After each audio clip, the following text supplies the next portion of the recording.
Welcome to our channel Shri soft solutions. ఈ వీడియోలో మనం మిల్క్ కలెక్షన్ పాయింట్ అంటే మన చుట్టుపక్కల ప్రాంతాల్లో కానీ కొంతమంది రైతుల దగ్గర నుంచి ఆవు పాలు గేదె పాలను సేకరించి లేదంటే వాళ్ళని దగ్గర నుంచి కొనడం జరుగుతుంది.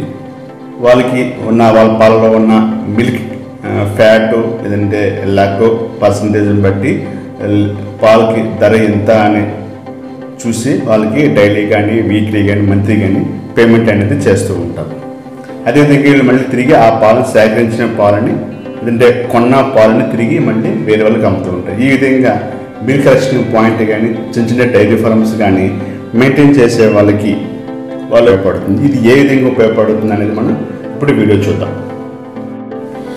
ఈ విషయం మనం గమనించినట్లయితే కనుక మనకి డైరెక్ట్గా మన బిల్ వేయడానికి డైలీ కలెక్షన్ అని అలాగే మన మెంబర్స్ని అంటే మనకి ఎవరైతే పాలను సప్లై చేస్తారో మనం ఎవరి నుంచి పాలు కొంటాం వాళ్ళు మన మెంబర్ అని ఉంటుంది. ఆ మెంబర్ మనం డైరెక్ట్ కూడా ఇక్కడ మనం యాడ్ చేసుకోవచ్చు.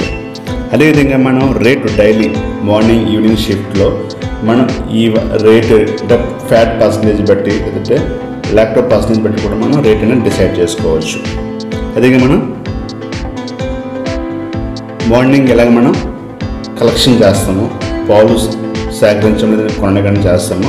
అదేవిధంగా మనం ఆ సేకరించిన పాలని సేల్ చేయడానికి వీలుగా కూడా మనకి దీంట్లో ఆప్షన్ ఉంటుంది. అలాగే మనకి దీనికి సంబంధించిన రిపోర్ట్స్ కూడా మనం తీసుకోవచ్చు. అంటే డైలీ రిపోర్ట్స్ కానీ అలాగే periodic reports, rate chart, member list ఎంతమంది ఉన్నారనేది కూడా మనం తీసుకోవచ్చు. ఈ విధంగా మనకి పాలను కొనడము లేదంటే సేకరించడము అలాగే ఆ కొన్న పాలను తిరిగి అమ్మడము కానీ ఆ రైతులకి మనం ఇవ్వడానికి పేమెంట్ చేయడానికి వీలుగా మనం రిపోర్ట్స్ తీసుకోవడం కానీ మనకి వీలవుతుంది. అదేవిధంగా వాళ్ళకి మనం అడ్వాన్స్ పేమెంట్ చేయడానికి కూడా మనకి దీంట్లో అవకాశం ఉంటుంది. ఇప్పుడు మనకు బిల్లు వేసి చూద్దాం. సో మనకి డీ కలెక్షన్ డైలీ కలెక్షన్ వెళ్ళాము. దీన్ని మనం ఒక ప్రొడ్యూసర్ అంటే మనకు ఒక రైతు యొక్క కోడ్ మనం ఎంటర్ చేస్తాము. సమ్ 8 అనుకుందాం. ఎంటర్ మనకి ఎన్ని లీటర్స్ అతను మనకి అమ్ముతున్నాడు, ఒక 12 లీటర్స్, ఒక 12 లీటర్స్ ఎంటర్. ఎంత పర్సంటేజ్ ఫ్యాట్, ఓకే ఒక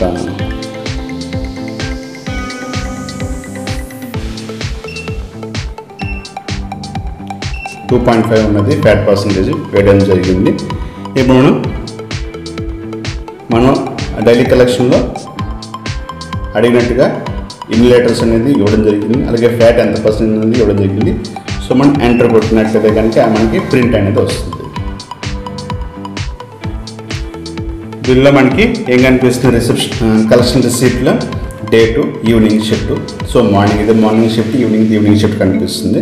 account number 8, product name producer name రైతు name Ram, milk type buffalo. So buffalo ఇదే బఫెలో లేదా కౌ అంటే కౌ, ఇన్ లీటర్స్ 12 లీటర్స్. ఈ విధంగా మనకి రిసిప్ట్ అనేది ఇవ్వడం జరుగుతుంది. ఈ బిల్లింగ్ మెషిన్లో ఏదైనా రిపోర్ట్స్ అవైలబుల్ ఉన్నాయో చూద్దాం. డైలీ రిపోర్ట్స్ షిఫ్ట్ వైజ్ అంటే మనం మార్నింగ్ షిఫ్ట్ ఈవినింగ్ షిఫ్ట్ అనుకున్నాం కాబట్టి ఆ షిఫ్ట్ వైజ్ తీసుకోవచ్చు. మనం ఈవినింగ్ కాబట్టి ఈవినింగ్ రిపోర్ట్ చూస్తున్నాం. మనకి పీరియాడిక్ మిల్క్ కలెక్షన్ అంటే మనం ఒక రోజు 2 రోజులు 1 వారం ఒక నెల ఈ విధంగా మనం 10 రోజులు ఈ విధంగా మనం ఈ 10 రోజులు ఈ 20 నెలల్లో ఒక వారంలో ఎన్ని పాలు వచ్చినాయి అనేది కూడా మనం తీసుకోవచ్చు. సో ఈ విధంగా మనకి ఈ పీరియాడిక్ మిల్క్ కలెక్షన్ రిపోర్ట్ ద్వారా మనకి ఏం తెలుస్తుందంటే ఒక రోజు ఒక వారం ఒక 10 రోజులు ఒక 4 రోజుల్లో మనకి ఎన్ని పాలు అంటే బఫెలో కానీ కవ్వు కానీ ఎన్ని పాలు మనకి కలెక్ట్ చేసాము అనేది మనకి తెలుస్తుంది, రిపోర్ట్ వస్తుంది. సో మనం ఇక్కడ 20వ తారీఖు జూలై చూస్తే బఫెలో మనకి 72 లీటర్లు వచ్చింది, కౌ వచ్చేప్పటికి 5 లీటర్లు వచ్చింది. మొత్తం మనకి 70 లీటర్లు అనేది మనకి పాలు అనేది కలెక్షన్ చేయడం జరిగింది. ఈ విధంగా మనకి ఈ రిపోర్ట్ కూడా అవైలబుల్గా ఉంటుంది. ఇంకా మనం డిడక్షన్ రిపోర్ట్ అంటే మనం ఏదైనా అడ్వాన్స్ ఇస్తే అది కానీ లేదంటే సేల్స్ రిపోర్ట్ మనం ఎన్ని పాలు సేల్స్ చేసాము, అది ఇంకా పేమెంట్ మనకైనా పేమెంట్ చేస్తే కానీ దానికి సంబంధించిన డీటెయిల్స్ కనిపిస్తాయి.